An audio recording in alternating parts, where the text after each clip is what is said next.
Present జనరేషన్కి ఈ video బాగా సూట్ అవుతుంది మచ్చా, మిస్ అవ్వకుండా చూడండి.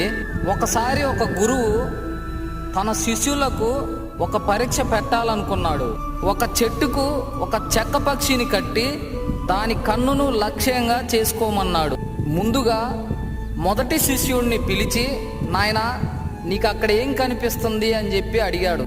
అప్పుడు ఆ శిష్యుడు, నాకు చెట్టు ఆకులు మరియు ఆకాశం పక్షి కనిపిస్తున్నాయి గురువుగారు అని చెప్పాడు. అప్పుడు ఆ గురువు, నాయనా నువ్వు పక్కకు తప్పుకో అని చెప్పి రెండవ శిష్యుడిని పిలిచి, నాయనా నీకు అక్కడ ఏం కనిపిస్తుందో చెప్పు అని అడిగాడు. అప్పుడు రెండవ శిష్యుడు కూడా, గురువుగారు అక్కడ కొమ్మ మీద పక్షి కనిపిస్తున్నాయి గురువుగారు అని చెప్పాడు. అప్పుడు గురువుగారు రెండవ శిష్యుడిని కూడా పక్కకెళ్ళమని చివరిగా మూడవ శిష్యుడిని పిలిచాడు.